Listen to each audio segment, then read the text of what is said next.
بسم الله الرحمن الرحیم. د سلام په وړاندې کولو سره مو د میدان وردګو ملي رادیو څخه تر دې مهاله لاندې او مهمو خبرونو ته هرکلی کوم.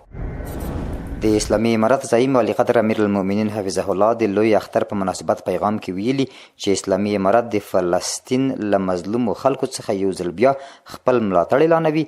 د فلسطین پر خلکو هر ډول ظلم او زور زیاتی په کلکه غندي او د عاجل بندېدو غوښتنه کوي.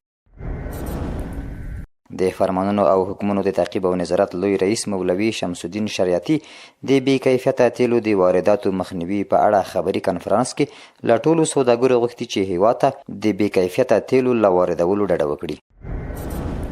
د کډوالو راستنیدونکو چارو وزیر مولوي عبدالکبیر د پکتیا ولایت د جهادي مدرسې له محتمم شیخ طالب جان سره وکتل. په دې کتنه کې مولوي عبدالکبیر په علمي برخه کې د علماو هڅې او د جهادي مدرسو فعالیت مهم بللی او له مسؤلینو یې غوښتي څو د مدرسو علمي ظرفیت لوړونې ته لومړیتوب ورکړي.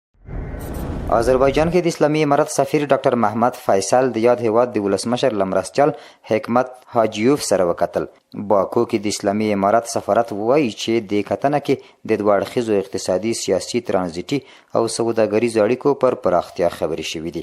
په دې کتنه کې ښاغلي حاجیوف له افغانستان سره د هر راز همکارۍ ډاډ ورکړی دی. د ارشاد حج اوقافو وزیر په مشاعرو کې د افغان حاجانو له خیمو څخه لیدنه وکړه.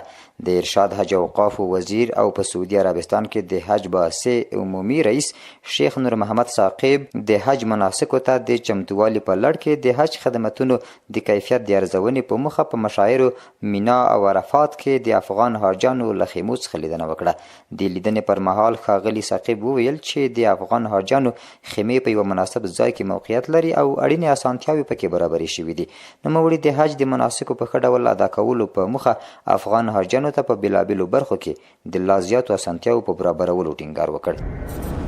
د افغاني سرې میاشتې ټولنې عمومي رئیس شیخ شهاب الدین دلاور افغانستان لپاره د سره صلیب نړیوال فدراسیون له نوي مسؤل سم الفخوري سره وکتل.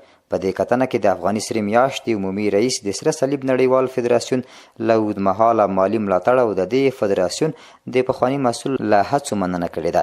ښاغلي دلاور په دې کتنه کې د اړمنو بې سرپرسته کورنیو راستنیدونکو کډوالو او ناروغانو د لا زیات ملاتړ په برخه کې د همکاریو د پراختیا غوښتنه کړې ده.